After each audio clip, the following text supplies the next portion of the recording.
fellas, looks like summer's here to stay. It got up to 97 degrees day before yesterday here. It's mighty hot. Now today it's a little bit cooler, but it's humid, which we get a lot of humidity around here. I hope you're managing to stay cool where you're at. What I want to talk about today is just a brief history of modern traditional muzzleloading. It's always been people that tinkered with, built, and shot traditional black powder firearms, but in the 50s, movies and television, things like Davy Crockett, Daniel Boone were on TV and in the theaters. There was a gentleman by the name of Turner Kirkland. I believe he was a traveling salesman. I believe he sold jewelry. And he got an interest in shooting traditional black powder. And he bought up some parts. And he started selling those parts out of the trunk of his car. Well, over time, he started selling more and more parts, and he wound up starting one of the largest, and may still be the largest, black powder supply houses in the country. And that's Dixie Gun Works. And also, a gentleman by the name of Val Forget founded Navy Arms. He had a big hand in supplying things back in those days. In the early 70s, you had the movie Jeremiah Johnson came out. Everybody just went gaga over that stuff and really got into muzzleloading and mountain manning and what have you. And then, of course, the bicentennial of our country came along in 1976. So, 1970s, 80s, that period, traditional muzzleloading was booming. And, there was all kinds of kits and factory guns you could buy that people could build or people could get into the sport. Nowadays, of course, the interest in it is kind of fell down. It's not nearly as big as it used to be, but it's still not gone away. You still can get factory-built guns from Traditions and Pedersoli.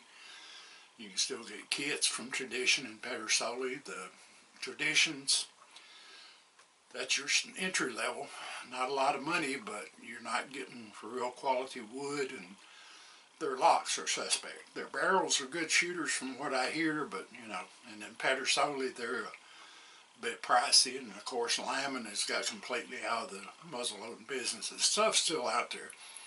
You can buy quality kits, don't get me wrong, from places like Kibler Long Rifles, some of your muzzleloading supply shops, Track of the Wolf, Pecatonica Supply, or Pecatonica, I pronounce it right. Places like that, you can still order the parts and put one together, and they have some kits that are carved to a certain extent, probably let's say 90-95%. You can get those, but the interest is kind of died down to what it used to be years ago, but there's still a lot of people interested in it, more than you know. I noticed when I used to work in the gun shop years ago, most everybody was interested in inlines, but there still were people come in looking for help with traditional muzzleloaders, so it's still out there. And I know not only myself, there's other channels like Black Powder Maniac Shooter, Dennis Pritchard Outdoors, Florida Crackers, a bunch of people do stuff on muzzleloading. Even Spirit of the Outdoors does some stuff at times.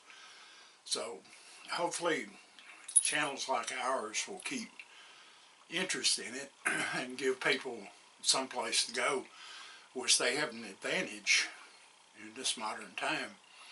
With the internet, they can go online and find information online, whereas we had to read or look it up in a book, somewhere like that.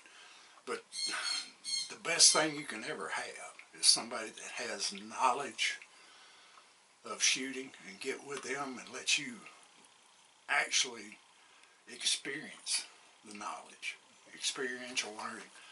That's the best way in the world to learn, but you got to take it with a grain of salt. Not everything you hear, you read is right. You're going to have to experiment and try it, but that's just a little brief history of where we are in today's modern muzzleloading. And I thank you for watching. Hope you stay cool. Have a good Independence Day next week. And God bless you. Keep your powder dry. Mind your top knot building.